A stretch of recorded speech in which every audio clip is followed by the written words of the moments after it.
On that panel, you talked a lot about using tech to build your own business. Share with us, kind of take us back in time. You were using tech, the newest tools. What were some of the things that you learned back then that have helped you today? All right, so a little backstory is I was in the music industry, having success as an artist, doing all the stuff that rappers do, going on tour and, hanging on jets with Diddy and stuff like that.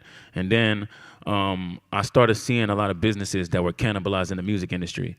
So that made me curious, and I wanted to learn more about why these companies were able to do something that I felt was damaging our industry. So that curiosity made me study a lot of companies, and then I learned about this thing called Silicon Valley and all of these tech companies. Now, at first, for a rapper, that's kind of intimidating. It's a lot of smart tech engineers, and oh man, I don't know nothing about that type of stuff. It just seemed boring. But then when upon further investigation, I started realizing that, wait a second, there's something special happening here. All the tools that we use, from Instagram to Twitter to Snapchat, these tools are built by young people, right, that understand social. And I was like, wait a second, I understand social. So I started going to tech conference after tech conference, and I was just curious. I was listening, I was hearing what everybody was saying and meeting all kind of different people, learning about all the different layers, venture capitalists, founders, engineers, et cetera, et cetera. And then once I got enough information, then I started realizing, wait a second, I think this is right for me. I want to start getting involved with companies. So I felt like I had a lot of insight into the way people use social from using social for so long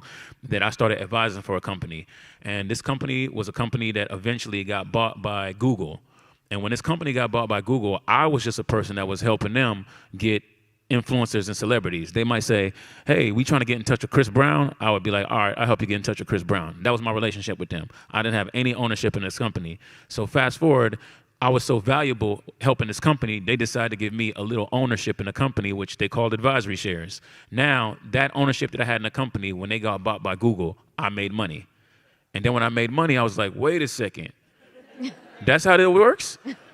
You just give me a piece of the company and it gets bought by somebody bigger and now I make money? So I was like, wait a second, why did they tell us rappers to go make it rain at the strip club? Like, why are we doing that?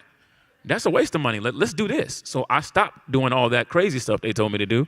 And I was like, I'm going to go get involved with companies like this. That's when I was really focused on, okay, I want to get more ownership in companies.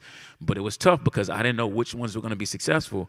So one day a VC put all these companies in front of me, and then I ended up investing in a company called Maker Studios. And that company ended up getting bought by Disney for close to $1 billion. So now I made a bunch of money, right?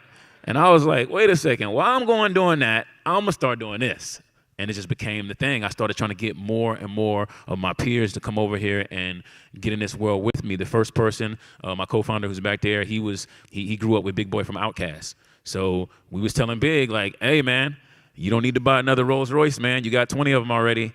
Let's take some of that money and put in some of these startups. And then it became like that, and next thing you know, Trey Songz and E-40 and a bunch of other people started doing it, and now we all invest in startups, and then, Amen. Amen.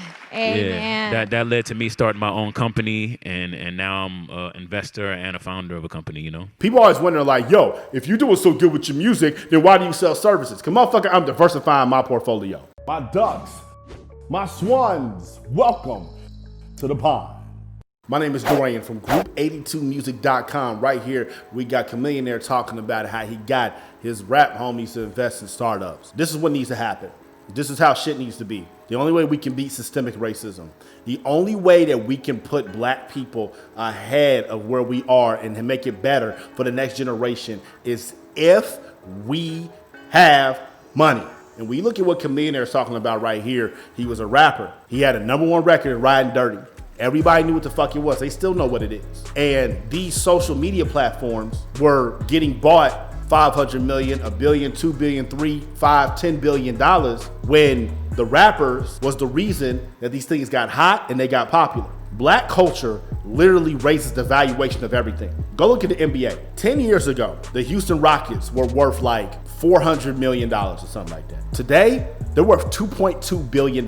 Why is that? because of social media, black players, and because of James Harden. There's a direct correlation from the time they got James Harden and the valuation going up over $1 billion. So you need to be having equity stake in this stuff. Now, if you can't get those relationships where you're able to invest in a startup early on, okay. But what you can do is you can invest in Microsoft. You can buy Apple stock. You can buy Facebook stock. You can buy Twitter stock. You can buy Google stock, which owns YouTube. You can get an ETF, which is an exchange traded fund. That means you can buy a little bit of stock in the 500 most powerful companies in the world. So that way, as those companies go up, you get money too. There's no reason for you not to be investing your money now. The previous generations didn't have the knowledge. The generations before them, they didn't have the capital.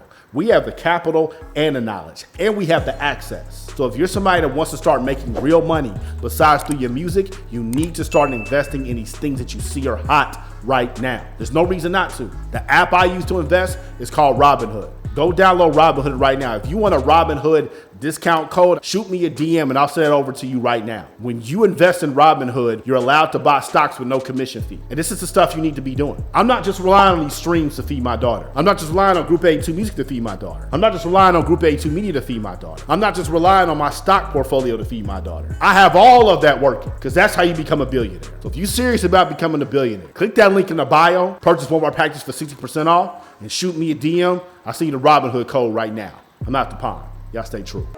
Too lit, do you see this? Hashtag too lit. Stuff like a movie saying, shine like a high beam. Group82music.com.